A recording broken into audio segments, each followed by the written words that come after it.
Matt Bernier here, taking a look at an all-stakes pick four sequence at Penn National on Saturday evening. Races 8 through 11. Again, all-stakes, 15% takeout for this pick four sequence.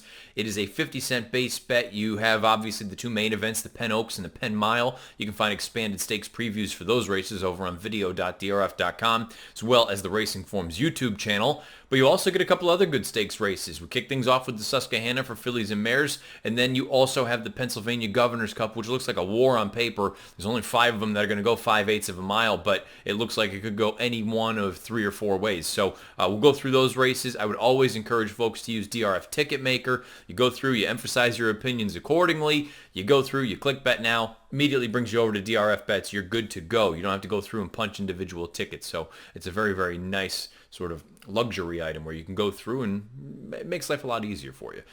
Let's kick things off with race number 8, the first leg of this pick 4, all stakes pick 4 sequence. 15% is the takeout.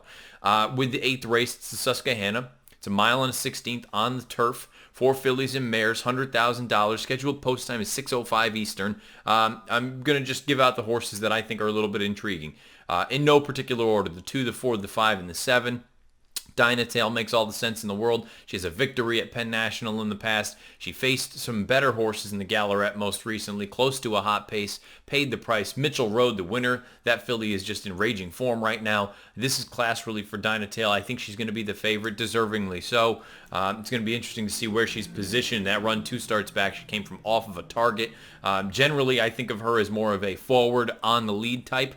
Breaking from the inside, I wonder if Luis Saez is aggressive with her. We'll find out. Nonetheless, regardless whether she's on the lead or just off of it, she is probably the horse to beat in here. The 4, Unbridled Escape, I don't think is quite as good as a horse like Dynatail from a quality standpoint. I find the stretch out in distance, second off the bench, a little bit intriguing, going from 5/8 out to a mile and a 16th. She's done some decent enough things on grass, 4 for 13 lifetime. Speed figures, she's only got a few that are good enough to be competitive in here. Most notably that Maryland Millions race going all the way back to October of last year. Granted, that was over yielding turf.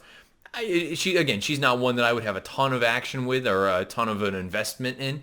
I think I'd be using her as a B or maybe even a C. But Unbridled Escape, if you're trying to beat a horse like Dynatail, maybe she's one that you want to throw out there.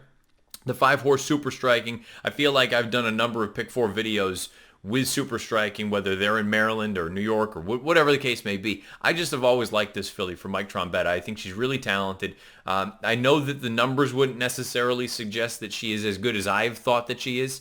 But that most recent run, that was her first start off of a rather lengthy layoff. I know the pace, didn't seem like it was that fast in that Dahlia, but you see the winner. Secret Message, she was very impressive winning up at Woodbine and the Nassau this past weekend. La Moneda, Viva Vegas, those are better fillies and mares. I think this is a little bit of class relief. I think she stacks up very, very favorably with a horse like Dynatail at 7-2 with Trevor McCarthy aboard. I like Super Striking. She would definitely be an A for me. And then the 7-horse Enchanted Ghost. It's a scenario where, the only real turf start was solid enough in the Dahlia. The pace wasn't there for her to run at. She still came with a little bit of a bid. I would assume she'll be a little bit closer to the pace because she has been up on it in the past. Go to that run 3 starts back where she won in Gates of Wire fashion on the main track. I like the way that she kicked home in that most recent run at Laurel. I think there's a real chance that she can get involved in this thing at a decent enough price. So those are the 4 horses I'm most intrigued with in the kickoff leg of this all-stakes pick 4 sequence in the Susquehanna, 2, 4, 5, and 7. Let's move on to the second leg, race number 9, the Pennsylvania Governor's Cup. It's only a field of 5. It's not a graded stakes race, but it's graded stakes quality. The inside 3 runners are all monsters on the turf. You have Pure Sensation, you have Completed Pass, and you have Square Shooter. If I really wanted to try to get cute, I would say I'm going to put most of my eggs in Pure Sensation's basket. I just think from a quality standpoint and from a class standpoint, he is better than the other 2 horses. He's proven himself against better runners. I like that they're going to go here and stay at the 5/8 as opposed to try to run him in the Jaipur where he's run great races in the Jaipur each of the past 2 years. The problem is that 6 furlongs is just not working for him. He is a 5/8 specialist, 8 for 15 lifetime. Sure, the inside draw is no bargain, but this is an accomplished horse. He's an old vet. We know what he's capable of. If I was going to get cute, maybe I'd make him a lone A. I just don't know that he has such a giant edge on completed pass or square shooter. Completed pass, the two turf races that he has on his page, the two most recent runs for Claudio Gonzalez, both giant. I know he didn't win the run 2 starts back from a number standpoint, though. 98 and 97 buyers, 116 and 114 time form U.S. ratings, close to hot paces, and was still there at the end. I think you have to use this horse, but I can understand folks that look at it and say, you know what? He's never really faced a horse the level of a pure sensation. I still think you want to use him in a big way, and this is why I'm saying if I was going to get cute, maybe I'd make pure sensation a lone A.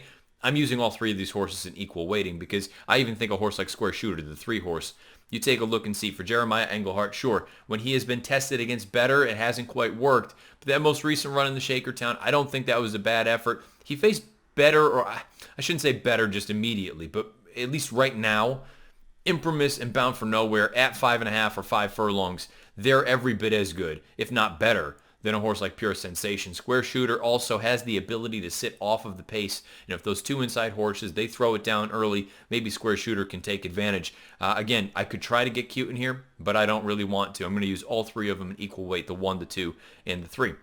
Move on to the Penn Oaks. This is where most people are going to get skinny as far as their play is concerned. Race number 10, mile, obviously, 200,000 is the purse. For me, it's a lone A. I'm not going to use anybody other than Regal Glory.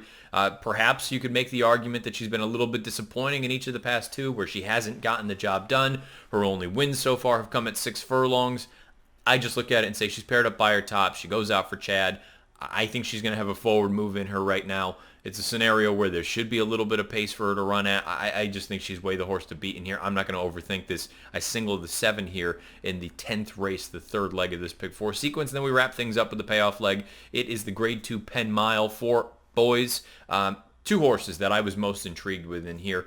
40 under and a Thread of Blue. A Thread of Blue, I don't really need to explain to you why he makes sense in here, only beaten 3/4 of a length after being up there setting a relatively fast pace in the American Turf most recently. That was on Derby weekend. But he has shown in the past in the Palm Beach that he can sit if for some reason he doesn't go out there and still be as effective. But my pick in here is 40 under. I just think 40 under. That Woodhaven I thought was a nice return to the races for Jeremiah Englehart.